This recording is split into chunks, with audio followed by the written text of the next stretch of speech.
Selamat malam, selamat pagi, dan selamat sore kepada semua rekan-rekan yang berbahagia di hari ini. Em, Hanya jadi sedikit technical ya. Kalau misalnya sudah masuk Zoom, tidak perlu lagi masuk ke dalam YouTube live streaming. Cukup pilih salah satu saja ya. Em, dan marilah kita mulai kebaktian hari ini dan Dhamma Desana bersama dengan Yang Mulia Biku Dhamma Subotera dengan tema obat kekecewaan secara Buddhis, dan kita akan mulai dengan membacakan parita pembukaan Nama Karapata. Mari kita semua bersikap anjali dan duduk dengan tegap, dan kita akan mulai membacakannya bersama-sama. Arahang sama sambuddho bhagawa Buddhang bhagawantang abhiwademi. Sang Bhagawa yang maha suci, yang telah mencapai penerangan sempurna, aku bersujud di hadapan Sang Buddha, Sang Bhagawa.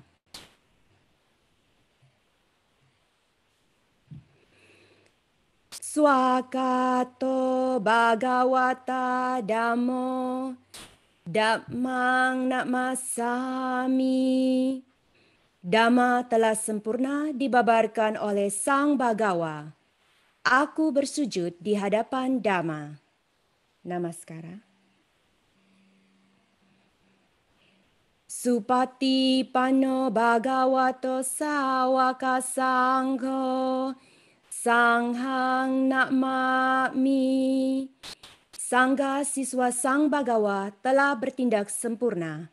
Aku bersujud di hadapan Sangga. Namaskara.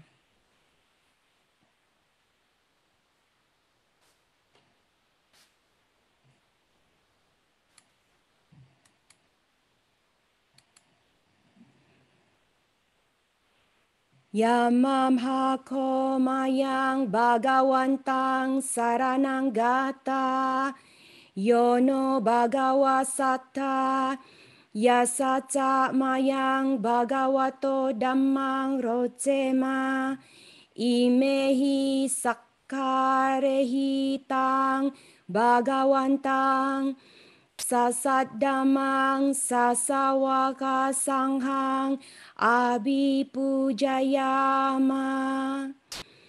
Kami berlindung kepada Sang Bhagawa, Sang Bhagawa Guru Agung kami. Dalam Dhamma Sang Bhagawa kami berbahagia. Dengan persembahan ini kami memuja Sang Bhagawa beserta Dhamma dan Sangha.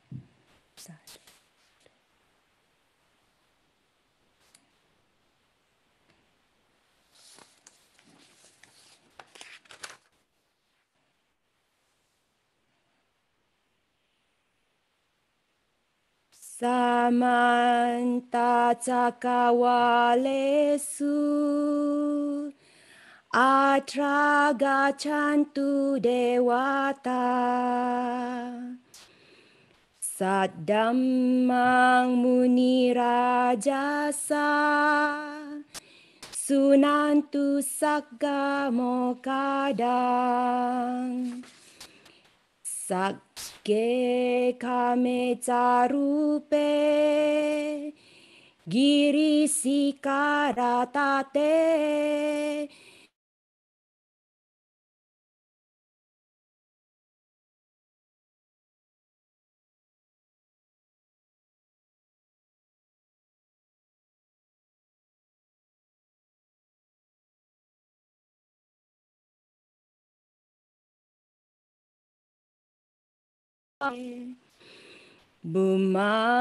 Bumacayantu dewa jala wisame yakaga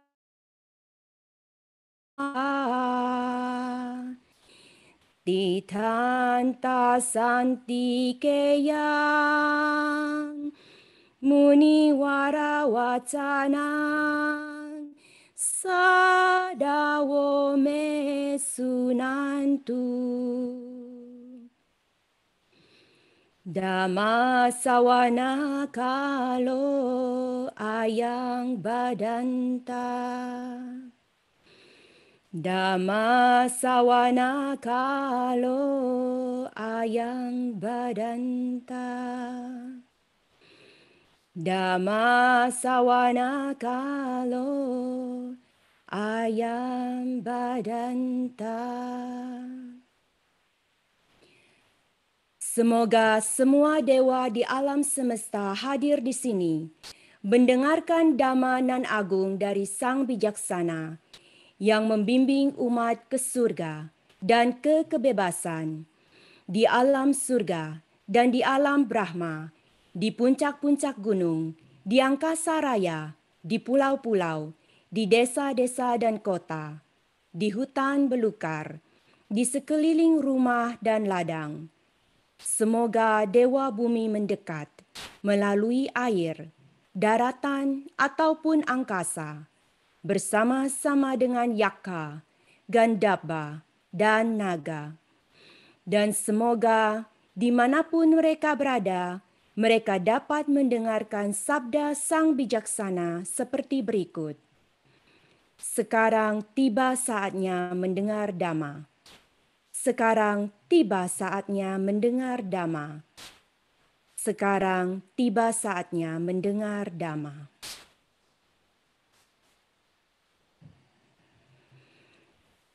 Handamayang buddhassa bhagavato pubbabagana makarang karomase.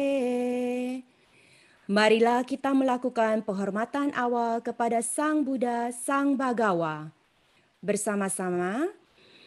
Namo tassa bhagavato arahato samma sambuddhassa.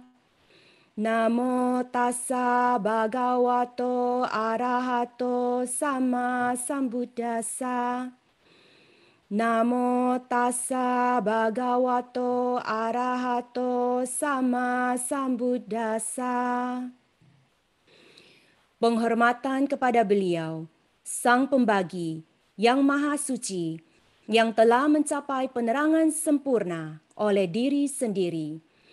Penghormatan kepada beliau, Sang Pembagi, yang Maha Suci, yang telah mencapai penerangan sempurna oleh diri sendiri. Penghormatan kepada beliau, Sang Pembagi, yang Maha Suci, yang telah mencapai penerangan sempurna oleh diri sendiri.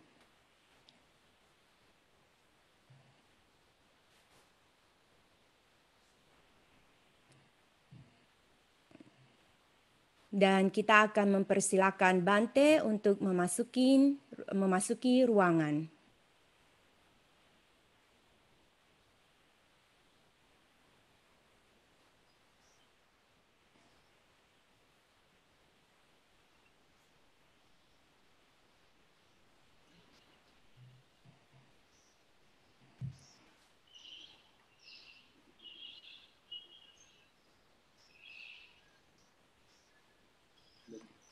Jaya, Bante sudah masuk ke ruangan? Ya. Terima kasih, Bante. Sebelum kita memulai permohonan sila, mari kita bersama-sama menyambut Bante dengan penghormatan dan memberikan namaskara sebanyak 3 kali. Oka sawandami, Bante.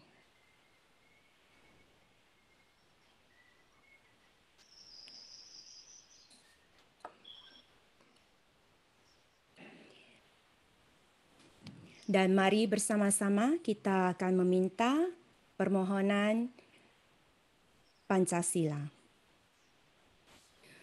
Okasa ahang Bante tisaranena sadding Pancasila dhammang yacami anugahang katwa silang detame Bante. Dutiyampi okasa ahang bante tisaranena sating Pancasila damang yacami anugahang katwa silang detame bante Tatiyampi okasa ahang bante tisaranena sading Pancasila damang yacami anugahang katwang silang detame bante.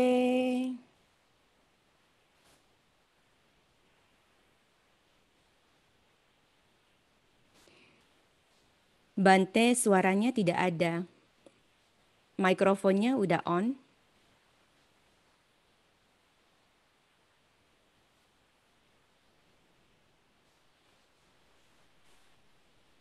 Eh, Sepertinya Nggak Bante ada tuh suaranya, Bante. ya nggak ada suara. Bante tidak mute, tapi nggak ada suara. Coba, coba unmute, mute.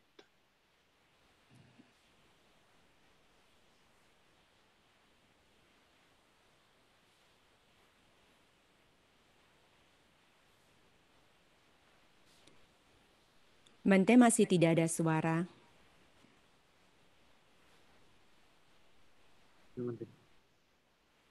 Ah,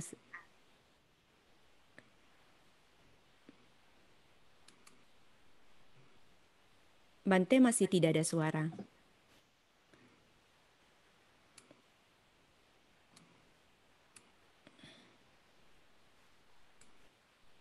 Belum ada suaranya, Ferdi.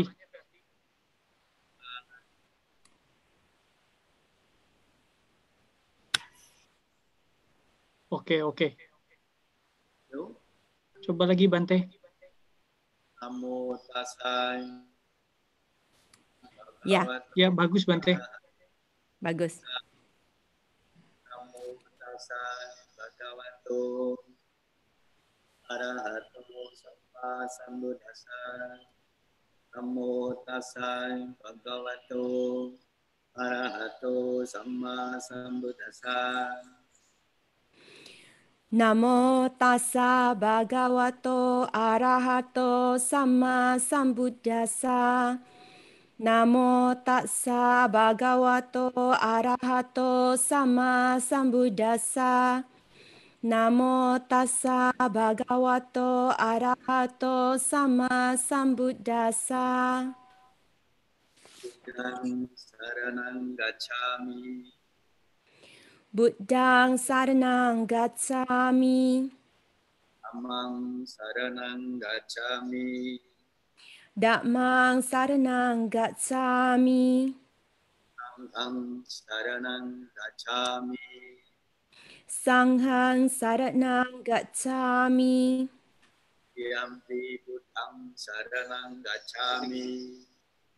Dutiyampi buddhang saranang gacchami. Yampi Dhammang Saranang Gacchami.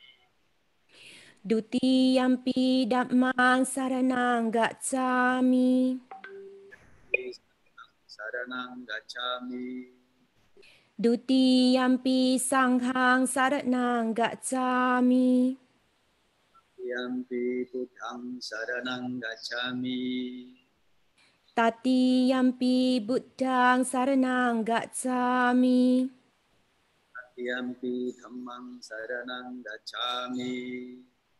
Tatiyampi dhammang saranang gacchami. Yampi Sanghang Saranang Gacchami. Tatiyampi sanghang saranang gacchami. Panatipata Veramani Sikapadang Samadhyami. Panatipata weramani sikkhapadang samadhiyami. Dinadana Veramani Sikapadang Samadhyami. Adinadana weramani sikkhapadang samadhiyami. Mesu micacara weramani sikapadang samadhiyami.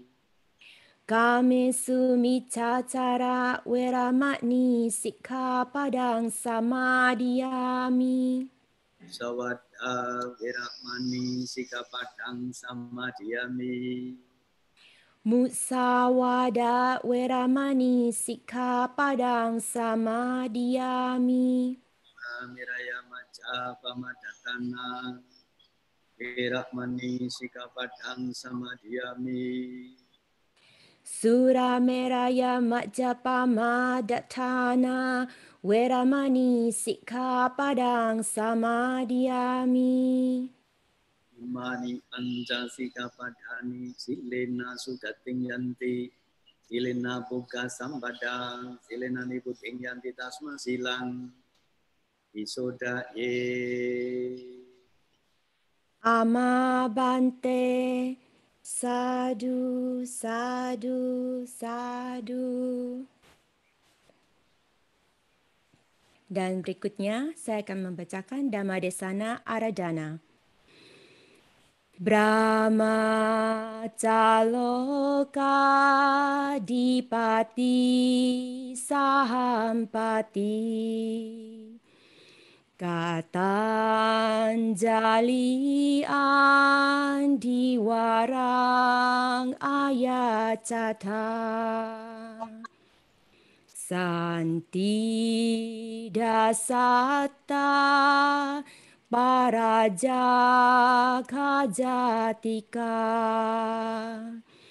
Desetu Dhammang Anukampi Mang Pajang. Brahma Sahampati, sang penguasa dunia, beranjali seraya memohon. Di alam semesta ini ada makhluk-makhluk yang memiliki sedikit debu di mata mereka. Ajarkanlah Dhamma demi kasih sayang kepada mereka.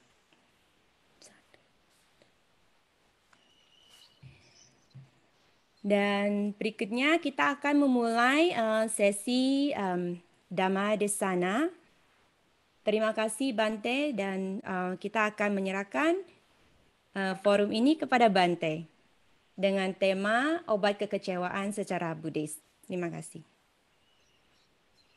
Terima kasih.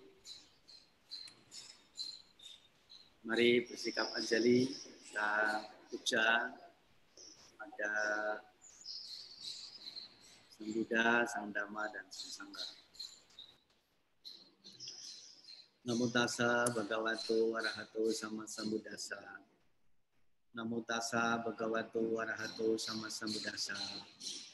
Namo tassa bhagavato arahato sammasambuddhassa. Terpujilah Sang Bhagawa yang Maha Suci, yang telah mencapai penerangan sempurna.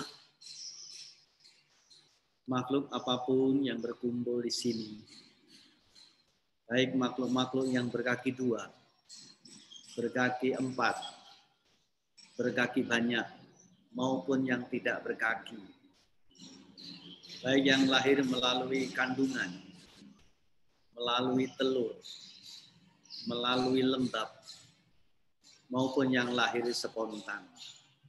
Semoga semua bersuka cita. Tiba waktunya mendengarkan sabda Sang Buddha. Dengarkanlah dengan hormat. Kata Sang Buddha, perlakukanlah umat manusia dengan cinta kasih. Lindungilah mereka dengan tekun, sebagaimana mereka mempersembahkan sesajian dan memberikan penghormatan kepadamu siang maupun malam. Alam raya ini seperti ayah ibu, memberikan yang terbaik, melindungi anak-anaknya, memancarkan pikiran kasih sayangnya tanpa batas, ke atas, ke bawah, ke samping, dan sekeliling, serta berpesan.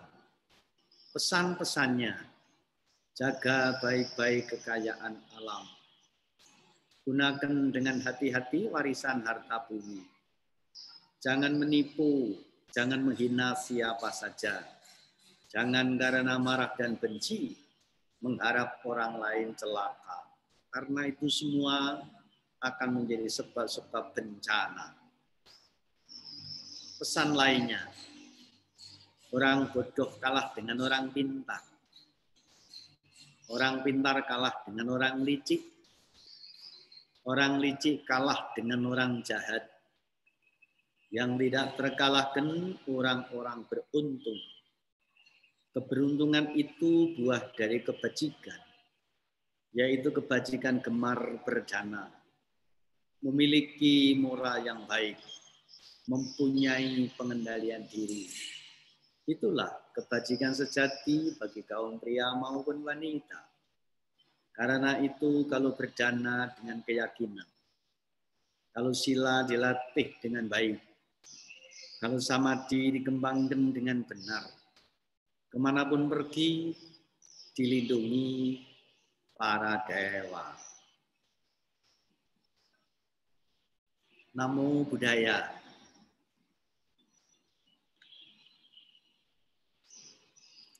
Saudara-saudara Dharma sekalian dimanapun Anda berada. Hari ini kita berjumpa melalui Kopi Udara dengan keluarga besar yang berada di Amerika, di bagian benua-benua yang lainnya. Pada hari ini, pagi ini di Jakarta, sore ini di Los Angeles, saudara-saudara Dharma yang di Los Angeles sedang melakukan puja bakti. Hanya karena waktu yang berbeda. Jadi sore hari di Los Angeles, pagi hari di Indonesia. Saya sendiri berada di Indonesia Tengah, di kota Bone, Sulawesi Selatan. Perbedaan jam kira-kira kurang lebih 15 jam. Bersyukur dan berterima kasih. Meskipun kita beda jauh, baik waktu maupun jarak, tetapi kita bisa bertemu di satu kesempatan, di satu waktu, untuk melakukan puja bakti dan bercakap-cakap Dharma.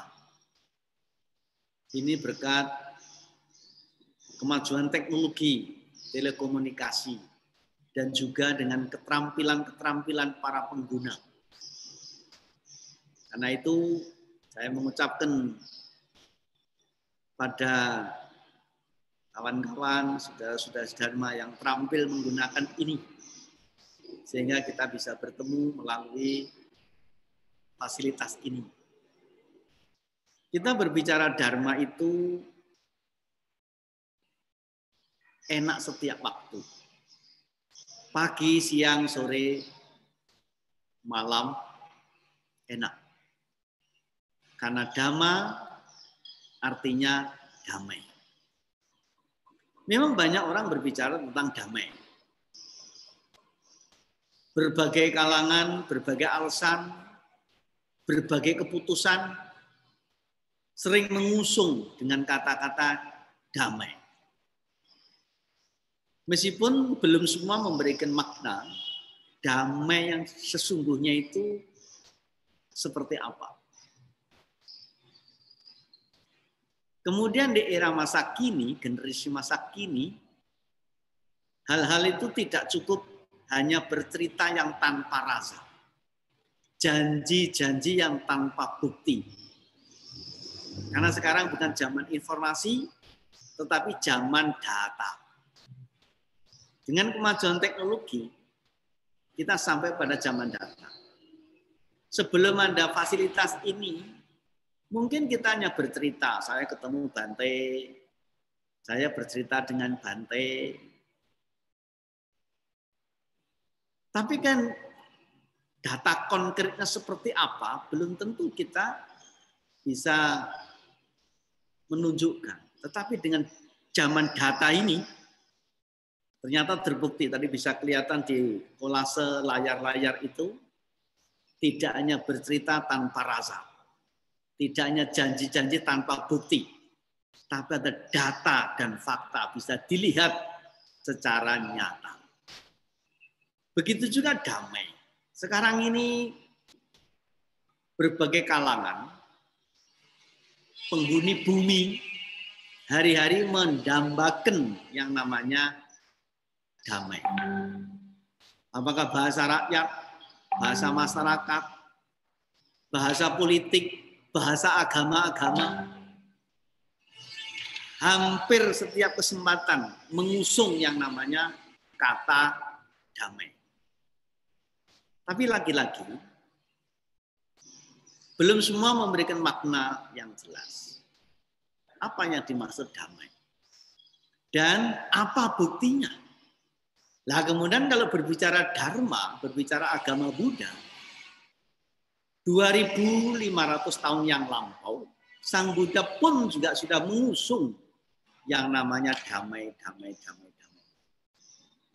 Kemudian Sang Buddha tidak hanya berbicara cerita tanpa rasa, janji-janji tanpa bukti, tetapi menunjukkan data dan fakta.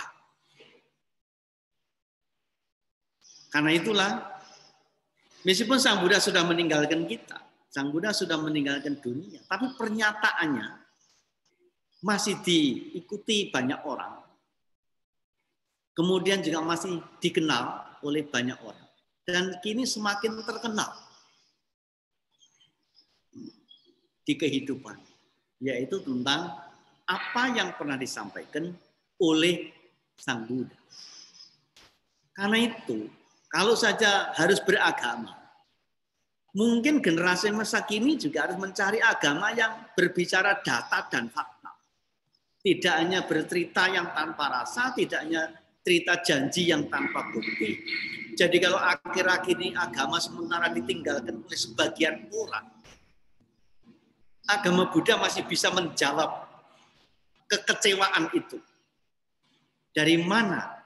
Kalau akhir-akhir ini banyak orang merasa kecewa dengan yang namanya agama.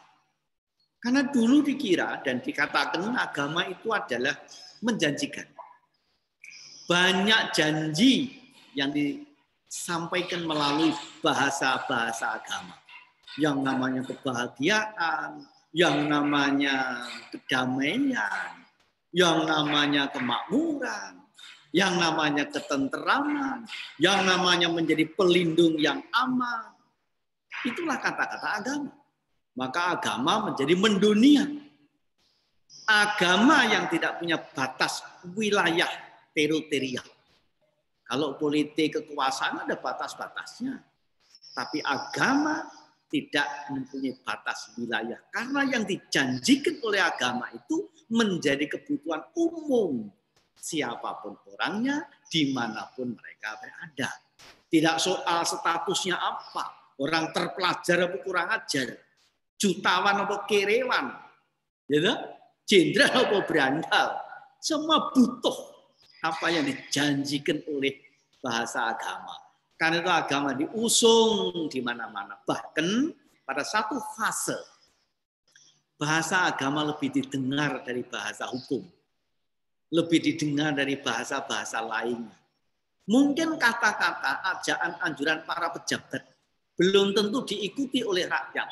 Tapi bahasa agama yang disampaikan oleh tokoh-tokoh agama diikuti tanpa tawar. Artinya ditelan mentah-mentah, tidak pernah dikunyah-kunyah. Karena itulah gegap gempita agama menjadi gema yang menggelora di ruang angkasa seluruh dunia dan jiwa manusia. Tapi akhir-akhir ini agama juga dipertanyakan, kok beda dengan dahulu-dahulu. Orang beragama rasanya tidak merasa aman, tidak rasa tentram, Kalau dulu rasanya beragama itu ayem, kok sekarang rasanya serem. Gitu. Lalu ada yang mulai bertanya-tanya, seolah-olah agama kehilangan daya tangkal, tidak mampu lagi memberikan jawaban banyak pertanyaan di tengah kehidupan. Lalu menanyakan juga kepada pelaku-pelaku, pemangku-pemangku, pelaku-pelaku agama, tokoh-tokoh agama, di mana mereka berada. Kok agama kehilangan daya tangkal? Nah, kalau yang dijawab Sang Buddha atau agama Buddha, agama tidak kehilangan daya tangkal. Agama merasa atau terasa kehilangan daya itu karena bergeser posisinya dan beralih fungsinya. Sehingga agama seolah-olah kehilangan daya tangkal. Nah, karena itu kalau saja masih berharap dan mengharapkan banyak jawaban yang disampaikan melalui bahasa agama, carilah agama-agama yang berbicara data dan fakta. Kalau dia mengusung tema damai, apa datanya, apa faktanya, apa buktinya? Kalau kira-kira tidak menenteramkan dan tidak mendamaikan jiwa raga di tengah kehidupan, berarti agama itu sekadar bercerita. Tidak cocok dengan era masa data sekarang ini. Nah, itulah sebabnya secara diem-diem sekarang ajaran Sang Buddha itu mulai dicari, mulai diingat kembali, mulai dibutuhkan di tengah-tengah kegalauan ini. Nah, kita hari ini diajak berbicara ini, yaitu obat kekecewaan. Obat dibutuhkan bagi para penderita. Obat dibutuhkan sebagai penyembuh sakit. Dan kalau kita mengobati, ya bagi penderita yang sakit, pertama adalah pengobatan. Yang kedua adalah penyembuhan. Yang ketiga adalah pemulihan. Dan yang keempat adalah perawatan. Nah, dosisnya, kalau menurut ilmu teori kedokteran atau ilmu kedokteran, ya kalau pengobatan dosisnya harus ini. Satu pil yang sama, satu tablet yang sama, harus 1 hari diminum berapa kali. Karena membutuhkan dosis yang tinggi dalam masa pengobatan. Lalu nanti penyembuhan mungkin kurang sedikit. Pemulihan kurang sedikit. Perawatan rutin. Pagi ini saya diberikan PR yang cukup berat ini, yaitu obat kekecewaan secara Buddhis. Apakah ini banyak orang kecewa ya? Kok sampai memilih atau mencari obat ini? Ya mudah-mudahan tidak lah. Ya kalaupun kecewa ya mungkin tidak sampai kecewa berat lah kira-kira begitu. Sehingga pengobatannya tidak ringan, pemulihannya cepat, gitu kan? Tapi memang salah satu sakit itu adalah kekecewaan. Nah, kalau kita berbicara tentang tematik yang disetujui ini, berarti kita akan berbicara beberapa bab. Pertama adalah obat. Yang kedua adalah kekecewaan. Dan yang ketiga adalah Buddhis. Jadi sekurangnya ada 3 pokok bahasan pada kesempatan ini. Yang pertama adalah obat. Obat itu akan memberikan manfaat kalau dia dikonsumsi, dimengerti. Hubungannya dengan Buddhis. Buddhis adalah cara berpikir, wawasan, pengetahuan. Yang tadi itu data dan fakta. Sang Buddha adalah yatakari tatawadi. Tatawadi yatakari. Melakukan apa yang dikatakan dan mengatakan apa yang dilakukan. Nah, hubungannya dengan pengobatan, Sang Buddha menawarkan inilah pemahaman. Karena sakit dibagi menjadi dua bagian, satu sakit jasmani, yang kedua sakit rohani. Sakit jasmani dan rohani itu berada di tengah-tengah lingkungan masyarakat. Itulah sebabnya Sang Buddha juga mempunyai pesan dalam Dhammapada, aroga paramang laba, santuti paramang danang, wisasa paramang nyati, nibanang paramang suka. Yang artinya, kesehatan adalah keuntungan yang terbesar. Karena kalau kita sehat, apa saja bisa. Begitu sakit, apa-apa nggak bisa. Dan sakit, sehat itu dibutuhkan sehat jasmani, sehat rohani, sehat lingkungan. Yang kedua, santuti paramang danang. Kepuasan adalah harta yang berharga. Nah, puas itu secara dharma ada 5 pilihan. Ada orang puas karena bisa mengalahkan musuh. Ada orang puas karena bisa menghukum musuh. Ada puas karena bisa membunuh musuh. Tapi ini belum sesuai dengan kepuasan secara dharma. Karena itu ada yang keempat. Puas karena menerima hadiah. Memang siapapun kan menerima hadiah itu puas, senang. Hanya rasa puasnya hanya sama dengan umur hadiahnya. Karena itu ada yang kelima, yaitu puas yang bisa memberi hadiah. Sepuas-puasnya yang menerima, masih lebih puas yang memberi. Karena yang memberi tidak ada waktu, tidak ada batasnya. Yang menerima, batasnya sampai dengan penerimaannya. Menerima duit, menerima makanan, puas. Tapi makanannya habis, duitnya habis, puasnya pun juga ikut habis.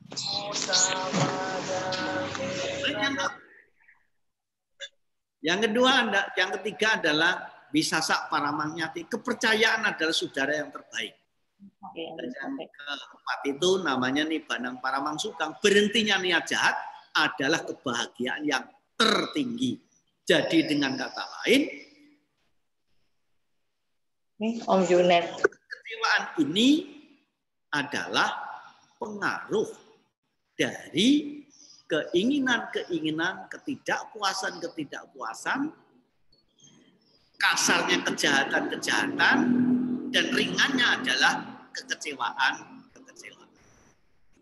Nah, karena itu, kalau kita sudah mengenal dharma, agar dharma itu menjadi obat penyembuh, butuh 3 pengertian, 3 pemahaman, 3 prasyaratan. Dharma yang pertama butuh ditahu. Yang kedua perlu dimengerti. Dan yang ketiga harus menjadi. Tidak cukup dhamanya dihafal. Tidak cukup dhamanya dimengerti secara intelektual. Tetapi harus diresapi dalam cita rasa. Jadi istilah saya, kalau makanan tidak hanya ditelan mentah-mentah, tetapi harus dikunyah-kunyah. Banyak orang tahu yang namanya Sapisata Bhavantu Sukhitata. Tapi sampai di mana? Dia sudah menjadi atau belum? Sebab kalau belum, Sapisata Bhavantu Sukhitata juga tidak menjadi obat. Karena masih ada syaratnya. Sapisata Bhavantu Sukhitata kecuali dia. Gitu kan?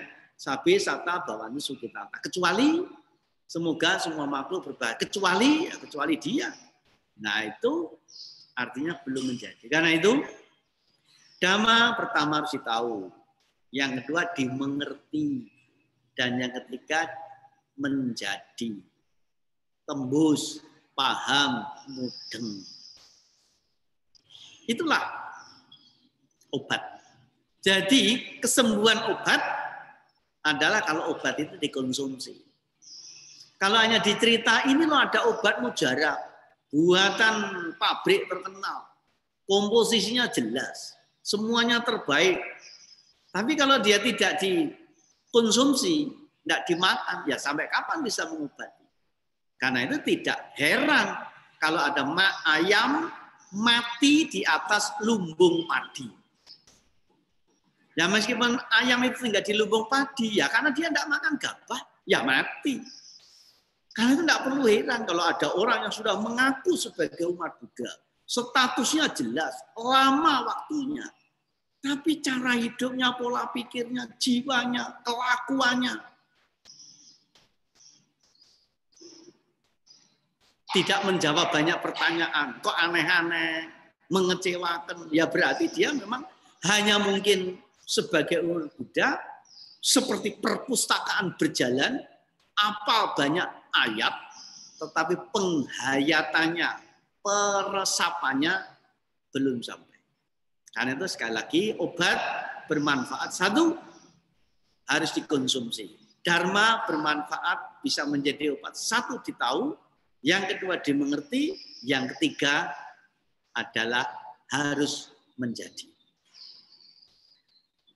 Sekarang berbicara kekecewaan. Kekecewaan adalah hal yang tidak puas. Tadi puas kita sudah bahas. Dan yang ketiga, sekarang bagaimana Bante mengatasi kekecewaan ini? Memang tidak semua itu seperti yang kita harapkan.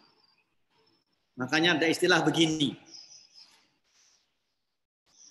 Tidak semua yang datang itu sesuai dengan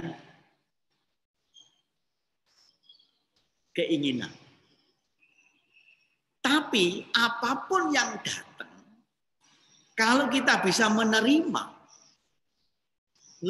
lebih dari 50% persoalan selesai. Ini memang agak dalam. Ini yang kita diskusikan kan hal yang mendalam. Saya akan ulang. Apa saja yang datang kepada kita, tidak semua sesuai dengan keinginan kita. Tetapi dengan kita bisa menerima apa yang sudah datang, dengan bisa menerima apa yang sudah datang, lebih dari 50% persoalan sudah selesai. Begitu juga kekecewaan. Memang kita punya harapan, bayangan, wah, dengan ukuran yang sebegini besar. Tapi ternyata yang datang sebegitu kecil. Dengan kita tidak bisa menerima, apa yang terjadi adalah kekecewaan. Tapi dengan kita bisa menerima, kekecewaannya itu akan berkurang. Nah, Bante, kalau begitu apa mungkin? Ya mungkin. Nah, lalu bahasa agama dulu mempunyai rumusan begini. Kita ini kan diciptakan oleh Yang Maha Pencipta atau apalah namanya. Sehingga manusia hidup ini sudah sesuai dengan kehendak Yang Pencipta. Kita sudah ditakar dan diukur. Sehingga apapun yang terjadi, itu semua sudah kehendaknya Yang Maha Pencipta. Karena itu kalau ada hal yang tidak memuaskan, yang kecewa, tidak usah galau, tidak usah sedih, tidak usah kecewa. Serahkan kepada yang atas, kepada Yang Maha Pencipta. Tetapi secara dharma, ingat, Yang Maha Pencipta itu sesungguhnya adalah pikiran sendiri.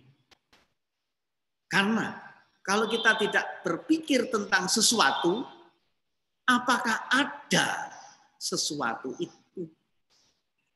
Jadi saya akan ulang. Kalau ada hal yang, ini bahasa agama, tidak usah kecewa, tidak usah galau, tidak usah khawatir. Kalau ada apa-apa yang datang, ada yang terjadi yang tidak sesuai, serahkan kepada Yang Maha Pencipta. Tapi secara dharma, ingat, Yang Maha Pencipta itu, Maha Pencipta yang sesungguhnya itu adalah pikiran sendiri. Karena kalau tidak berpikir tentang sesuatu, adakah sesuatu itu? Nah, jadi kembali bagaimana cara menyelesaikan secara dharma, berpulang kepada diri kita sendiri. Aksi reaksi dari pikiran. Aksi reaksi dari cita rasa kita sendiri.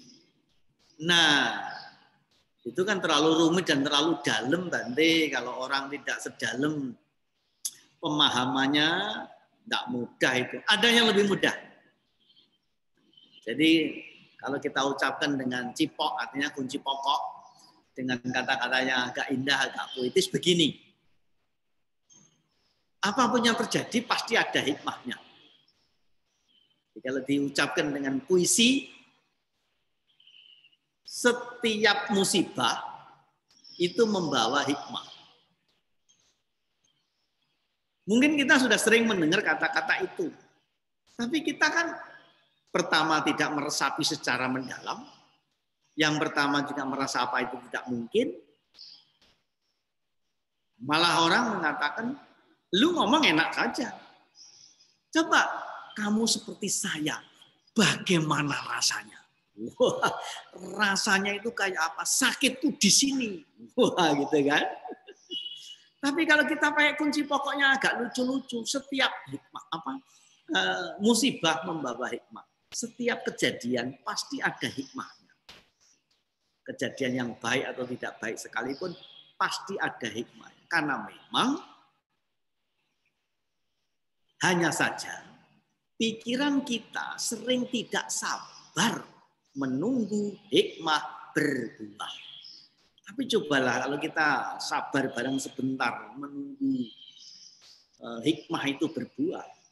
Nanti kita baru merasa, oh ini tuh Pak pelong yang dulunya serem. Mungkin bisa menjadi senyum. Nah, sebagai yang terakhir, ada satu kisah. Kisah musibah membawa hikmah. Kisahnya begini. Pada zaman lama, ada seorang raja yang sedang melakukan perjalanan di hutan lindung. Jadi taman raja.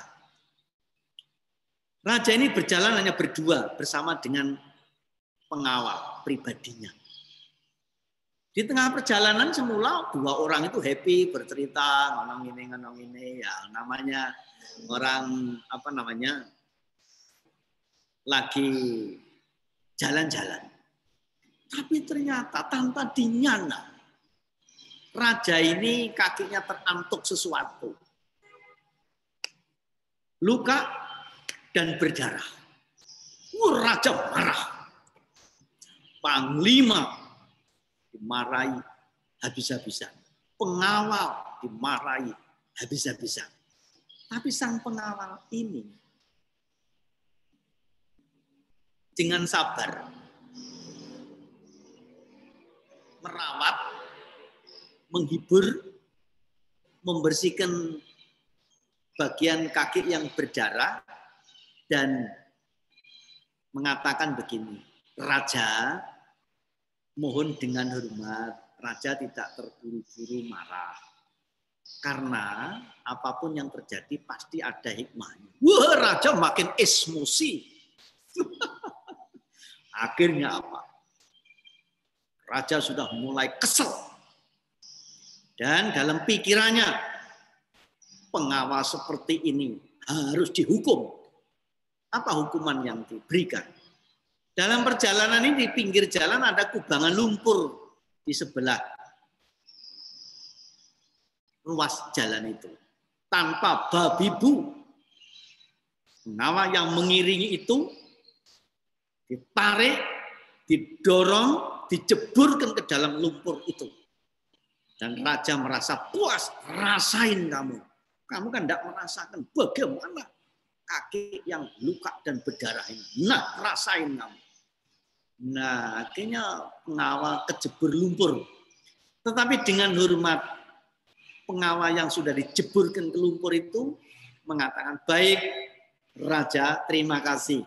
Apapun yang terjadi pasti ada hikmahnya.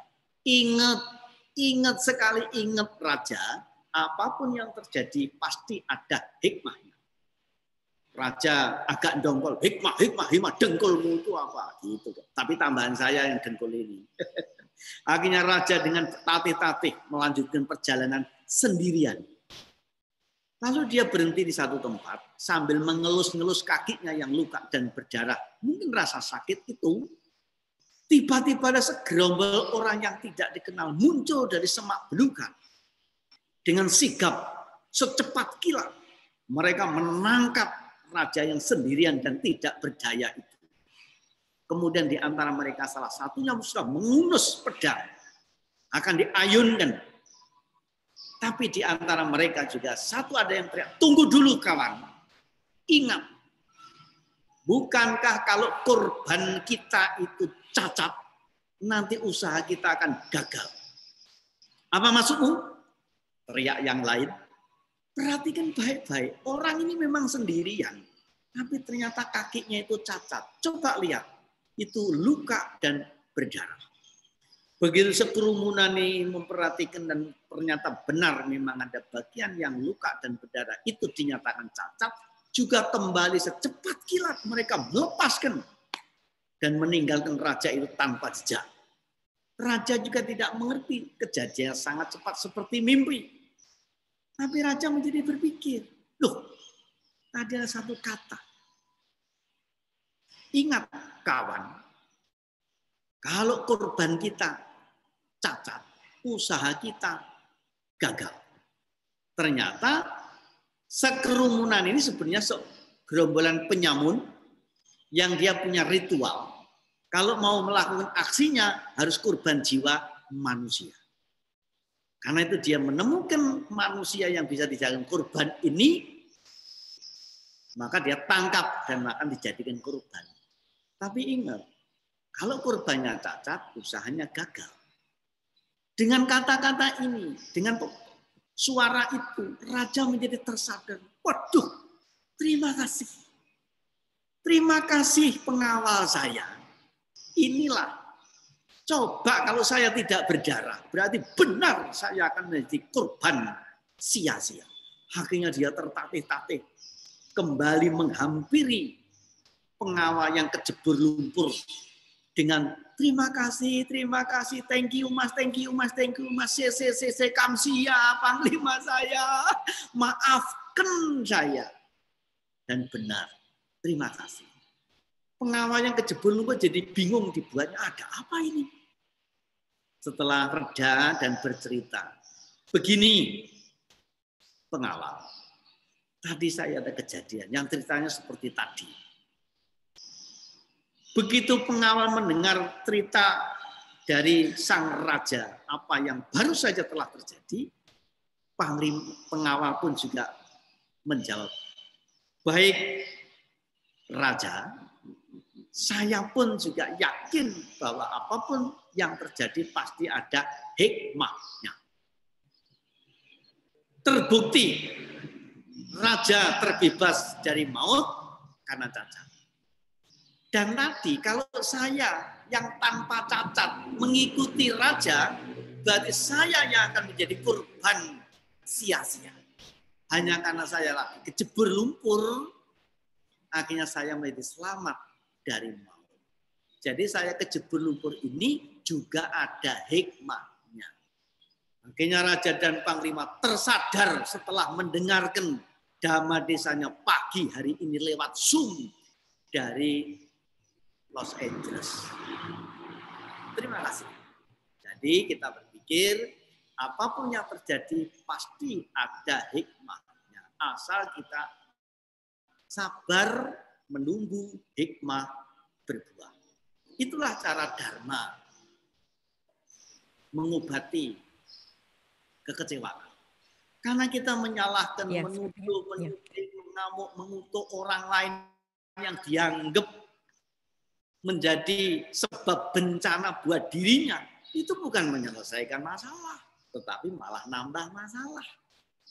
Karena itu anjuran Dharma, hendaknya tidak membiasakan diri menuduh, menuding, mengamuk, mengutuk, menjarah. Tapi cobalah merenung. Merenung tidak sama dengan menghayal. Merenung adalah melihat ke dalam, menghayal melihat keluar.